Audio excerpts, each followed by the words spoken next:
In this tutorial, we will learn how to model the Joule heating and thermal expansion in a MEMS heating circuit. The device consists of a thin nichrome layer patterned on a thicker glass layer. Electric current conduction through the nichrome layer produces Joule heating. Most of the material properties are assumed to be constant except the thermal conductivity of glass.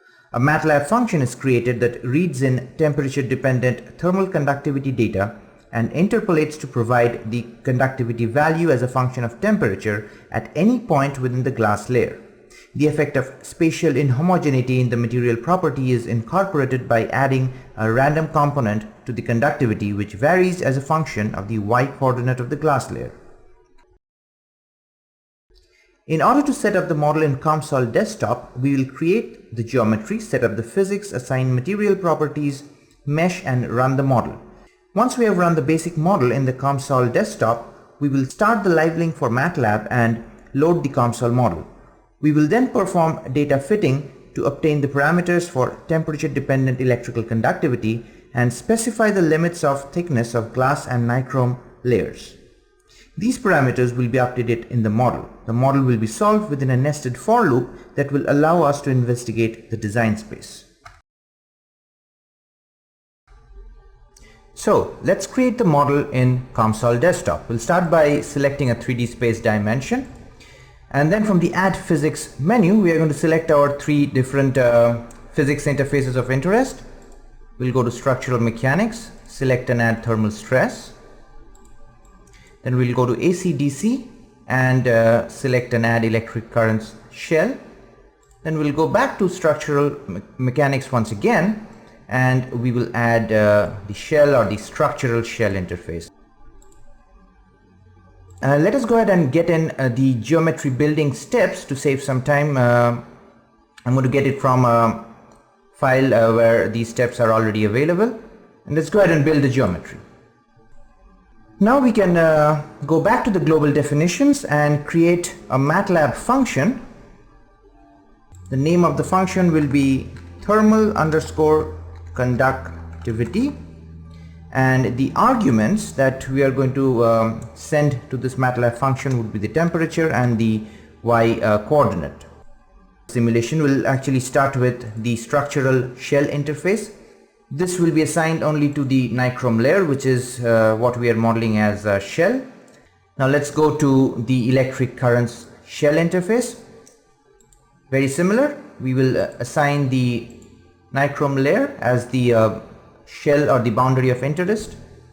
We will go ahead and then add a boundary heat source boundary condition to the same surface, and here we will basically connect the thermal stress interface to the surface losses produced by the electric currents shell interface. So this is how we are telling the model that there is some heat being generated on this boundary. Let's go to the materials branch. We'll first go to the material browser, go to the built-in library and select silica glass. This gets assigned to the glass layer. Here among all the material properties listed for silica glass, all these numbers are constant, but we'll go ahead and change the value of thermal conductivity. Instead of that being a number, it will now be the MATLAB function thermal_conductivity, and its value will be evaluated at temperature T and at any y coordinate. Once we are done with setting up the material properties, let's customize the mesh.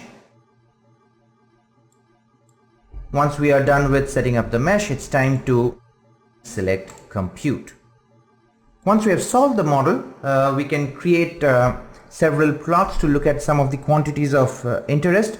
Let's also look at the thermal conductivity of glass, which we obtained from the MATLAB function thermal_conductivity. I mentioned that there is a randomness that we added to incorporate the effect of spatial inhomogeneity. We can see that randomness when we compare the conductivity distribution over space with the color map here. So now that we have solved the basic model in COMSOL desktop, let's switch gears and take a look at the MATLAB graphical user interface that you get to see when you start the LiveLink for MATLAB. We have a little script here, and the first step that we perform is to load our model file that we created in console desktop into the MATLAB workspace using the mph load command. Once you do that, you get to see the model structure in the workspace.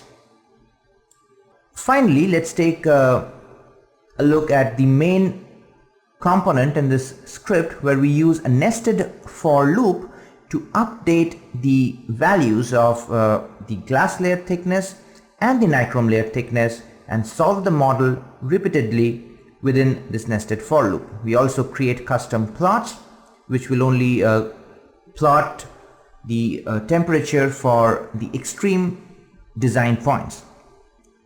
We would also use a few specific functions such as mph global and mph mean to obtain information such as the values of global quantities like the maximum interface stress and the efficiency and the average value of temperature on the bottom surface of the glass layer. Once we obtain these values, we can assign them and store them in MATLAB variables. We can also combine native MATLAB functions with LiveLink functions. For example, mphinterp is a LiveLink for MATLAB function that you get.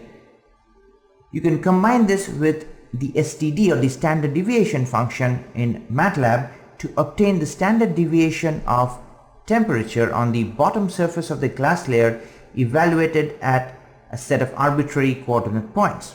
Once we have solved the problem for all these design cases, we can also create plots of interest, such as the average temperature on the lower surface, the standard deviation of temperature on the lower surface, and surface plots of the maximum interface stress and the heat transfer efficiency, all of these as function of the thickness of the glass layer as well as the nichrome layer. So let's go ahead and take a look at these plots.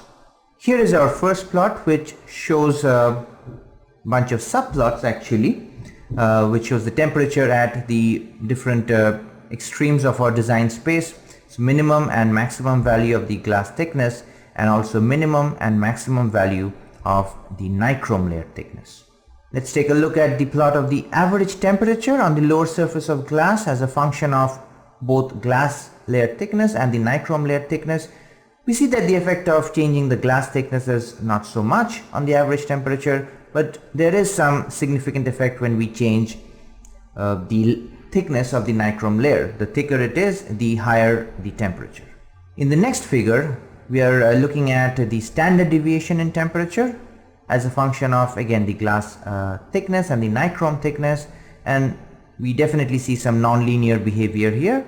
Let's take a look at the surface plot, where we can see the maximum interface stress as a function of the two different layer thicknesses, and once again we see some nonlinearities, and we see that the maximum interface stress is obtained when we have a thicker glass layer and a much thinner nichrome layer.